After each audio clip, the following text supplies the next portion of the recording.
नमस्कार प्रिय विद्यार्थियों, और आज मैं आपको पढ़ाने वाला हूं भारत आकार और स्थिति। आज की वीडियो में हम लोग समझेंगे कि भारत का आकार कितना बड़ा है और ये बाकी देश के मुकाबले में इनका स्थान कहां पर है। पिछले वीडियो पार्ट 1 में हम लोग पढ़े थे भारत की स्थिति के विषय में। भारत कहां पर स्थित है, भारत का अक्षांशीय विस्तार कितना है, भारत का देशांतरीय विस्तार कितना है और भारत किस गोलार्ध में अवस्थित है, इसे हमने विस्तार से समझा था। आइए भारत की आकार के विषय में बात करते हैं। ये जो पूरा वीडियो है ये 9th के ज्योग्राफी का जो पहला चैप्टर है उसके लिए दूसरा पार्ट है।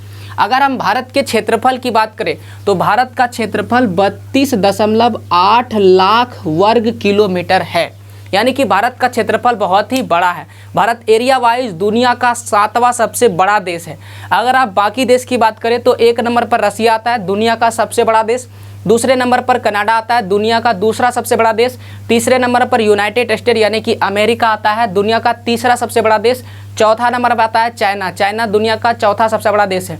5वें नंबर पर ब्राज़ील आता है, 6ठे नंबर पर ऑस्ट्रेलिया आता है और 7वें नंबर पर अपना इंडिया आता है। यानी कि दुनिया का 7वां सबसे बड़ा देश कौन है? भारत है। अगर हम 8वां की बात करें तो अर्जेंटीना, 9वां जो है काजिकिस्तान होगा और 10वें नंबर पर अल्जीरिया होगा। तो ये दुनिया के 10 सबसे बड़े देश हैं जिनमें से भारत का स्थान 7 नंबर पर आता है।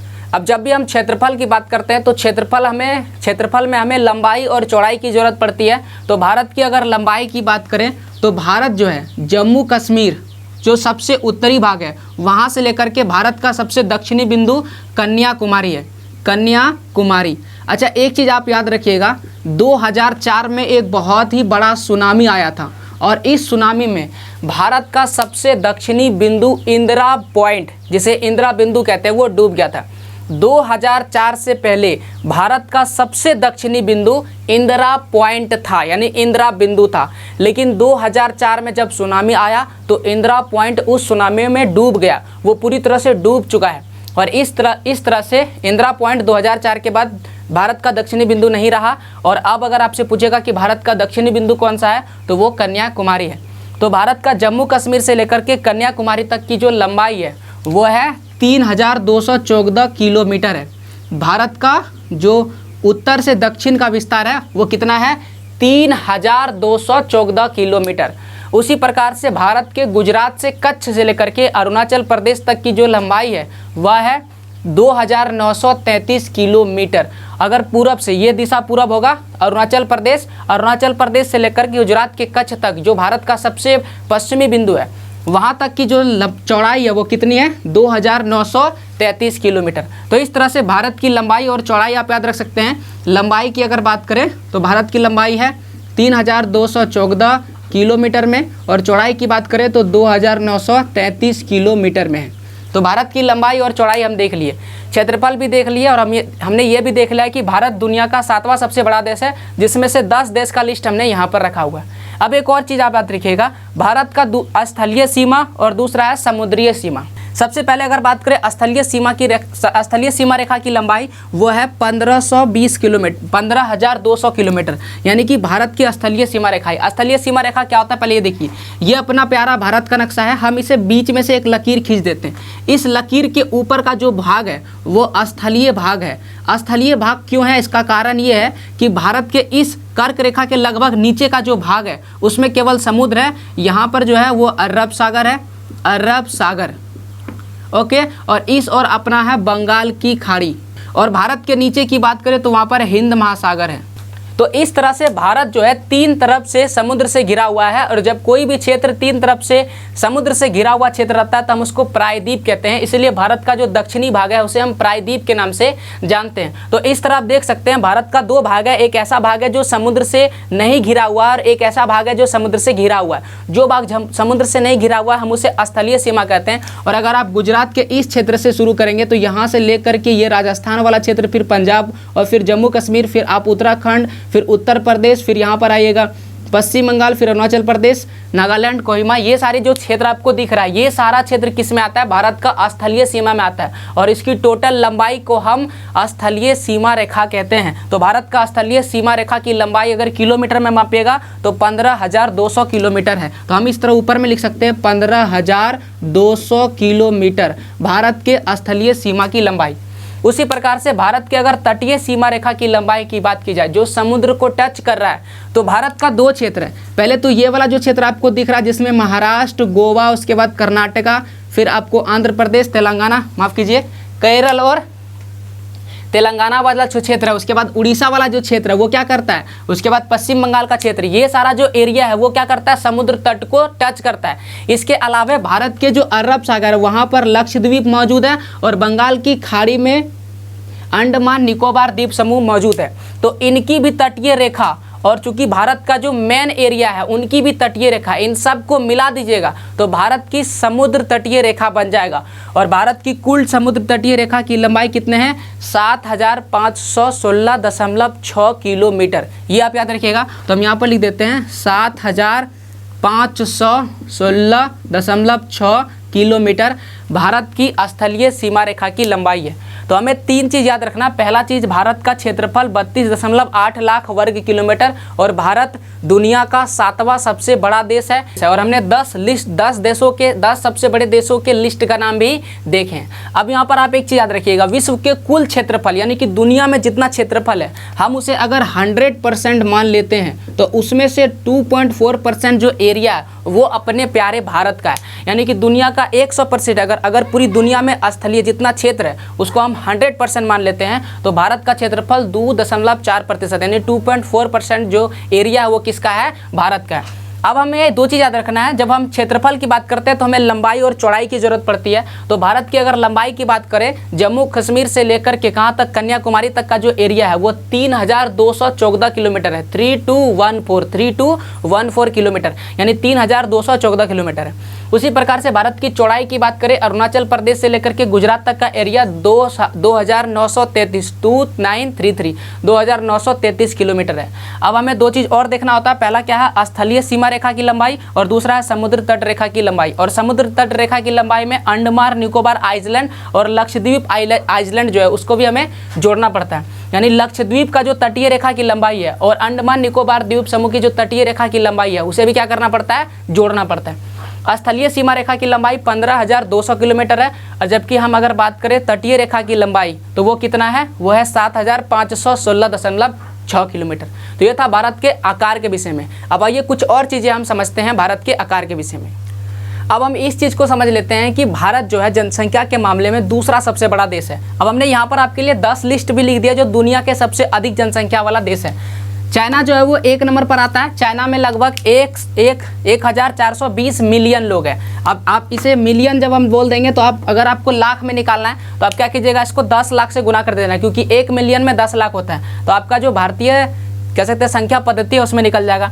उसी प्रकार से दूसरे नंबर पर अपना प्यारा भारत आता है, इंडिया आता है। ये कितना है, 1368 मिलियन लोग यहाँ पर रहते हैं। उस प्रकार से यहाँ पर 10 लिस्ट है। इस लिस्ट को मैंने इसलिए लिखा ताकि आपको ये बता सके कि रसिया कहाँ पर आता है। रूस जो है वह दुनिया का सबसे बड़ा देश है लेकिन जनसंख्या के मामले में ये 9 नंबर पर आता है। और इंडिया जो है दुनिया का 7वां सबसे बड़ा देश है लेकिन जनसंख्या के मामले में ये कितने नंबर पर आ जाता है, 2 नंबर पर आता है। यानी कि यहाँ पर जनसंख्या सबसे अधिक है। भारत में सबसे अधिक जनसंख्या है और भारत में सबसे अधिक अगर बात करें तो उत्तर प्रदेश में भी सबसे अधिक जनसंख्या पाया जाता है। अगर हम एरिया के हिसाब से, क्षेत्रफल के हिसाब से देखते हैं तो हमें जनसंख्या के मामले में देखना जरूरी है। आप इसे एक बार जरूर देख लीजिएगा, इस डाटा का एक स्क्रीनशॉट ले सकते हैं। अब आइए हम लोग एक और मुद्दों पर बात करते हैं जो बहुत ही इंपॉर्टेंट है। तो ये अपना प्यारा भारत है, हम देख सकते हैं। और हम जब आपको बता रहे थे भारत का विस्तार, अक्षांशीय विस्तार, तो हम आपको बताए थे कि भारत का अक्षांश रेखा में विस्तार 8 डिग्री 4 मिनट से लेकर के 37 डिग्री 6 मिनट तक है। और अगर यहाँ पर बात करें देशांतरीय विस्तार की बात करें तो 68 डिग्री 7 मिनट से लेकर के 97 डिग्री 25 मिनट तक इसका विस्तार है। और अगर हम भारत के आकार के विषय में बात करें तो यहाँ पर जो भारत का प्रायद्वीपीय क्षेत्र है वहाँ पर 22 डिग्री से लेकर के ये धीरे धीरे सकरा होता गया। ये सबसे इंपॉर्टेंट आप याद रखिएगा। भारत का जो आकार है वो 22 डिग्री जब आता है तो 22 डिग्री अक्षांशीय विस्तार से वो धीरे धीरे सकरा होता चला जाता है और अंततः कन्याकुमारी में आकर के शून्य हो जाता है। और इस तरह से भारत का आकार धीरे धीरे सकरा हो जाता है। अब एक चीज़ याद रखिए, ये अक्षांशीय विस्तार की हम बात कर रहे थे, ओके। अब आते हैं देशांतरीय विस्तार की अगर बात करें तो देशांतरीय विस्तार भारत का 68 डिग्री 7 मिनट से लेकर के 97 डिग्री 25 मिनट तक है। अगर आप थोड़ा सा गणित कीजिएगा, 97 डिग्री 25 मिनट में से आप क्या कीजिए 68 डिग्री 7 मिनट को सब्ट्रैक्ट कीजिएगा तो लगभग 30 डिग्री आएगा। लगभग की बात करें, अप्रोक्स, ओके, लगभग कितना डिग्री आएगा? 30 डिग्री। इधर से भी 30 डिग्री है और अगर आप ऊपर से नीचे घटाइएगा तो इधर से भी 30 डिग्री है। लेकिन देखने में हमको लगता है कि ये वाला ज़्यादा चौड़ा है और ये वाला कम चौड़ा है, लेकिन उतना नहीं है। हालांकि इन दोनों का लगभग 30 डिग्री तक ही विस्तार है अक्षांशीय और देशांतीय विस्तार में। अब आप याद रखिए, सूरज हमेशा पूरब से उगता है और ये वाला दिशा जो है वो ईस्ट है, यानी कि पूरब दिशा है। अब सूरज यहाँ से उगा हुआ है तो उगते उगते वो धीरे धीरे ऊपर की ओर आएगा और जैसे जैसे सूरज हमारा ऊपर भागता है, चूंकि सूरज तो एक ही जगह रहता है, सूरज नहीं ऊपर जाता है, पृथ्वी जैसे जैसे घूमेगी उस तरह से सूरज का प्रकाश उस पर पड़ता चला जाएगा। तो सूरज पहले यहाँ पर दिखेगा अरुणाचल प्रदेश में और उसके बाद में दिखेगा गुजरात में, ओके। और यहाँ से यहाँ तक का जो अंतर है वो 30 डिग्री का है और सूरज को 1 डिग्री पास करने में 4 मिनट का समय लगता है। 1 डिग्री को पास करने में 4 मिनट का समय लगता है, इसलिए 30 डिग्री को पास करने में उसे कितना समय लगेगा? 120 मिनट का समय लगेगा। और ये जो 120 मिनट है, अगर आप इसे घंटा में कन्वर्ट कीजिएगा तो 60 मिनट में होता है 1 घंटा। तो इस 120 मिनट में कितना घंटा हो जाएगा? 2 घंटे का समय हो जाएगा। तो इस तरह से सूरज को अरुणाचल प्रदेश से गुजरात तक अपनी रोशनी फैलाने में कितने घंटे का समय लगेगा? 2 घंटे का समय लगेगा। यानी गुजरात, अरुणाचल प्रदेश में सूरज पहले उगेगा और गुजरात में सूरज बाद में उगेगा। उगने का मतलब ये नहीं कि सूरज उगता है, यानी कि सूरज बाद में दिखाई देगा। क्यों? क्योंकि यहाँ पर 30 डिग्री का अंतर है। यानी कि पृथ्वी क्या करती है? पृथ्वी हमारी घूमती है। आप इस तरह समझिए, ये अपना पृथ्वी है, मान लेते हैं, ओके ना, ये क्या है? पृथ्वी है और अपना भारत यहाँ पर है। तो पहले यहाँ पर सूर्योदय होगा क्योंकि सूरज स्थिर है और फिर ये धीरे धीरे पृथ्वी क्या करेगी? घूमेगी। तो पहले यहाँ पर सूरज दिखेगा, फिर इसके बगल वाले भाग में दिखेगा, फिर इसके बगल वाले में। और इस तरह करते क्या होगा कि चूंकि भारत जो पूरी पृथ्वी में गोल आकृति में, इसीलिए पहले सूरज का किरण यहाँ पर पड़ेगा, फिर उसके बाद और इसीलिए अरुणाचल प्रदेश में सूरज का उदय पहले होगा और गुजरात में होगा 2 घंटे बाद। 2 घंटा क्यों? कारण इसका यह है कि भारत का जो पूरब से लेकर के पश्चिम तक विस्तार है उसमें 30 डिग्री का अंतर है और इस 30 डिग्री देशांतरीय अंतर के कारण, देशांतरीय अंतर याद रखिएगा, देशांतर रेखा समय के लिए है और अक्षांश रेखा समय के लिए नहीं है। वो किसके लिए? दूरी को निर्धारित करने के लिए जाता है। अक्षांश और देशांतर रेखा को मापने के लिए कह सकते हैं प्रयोग किया जाता है, ओके।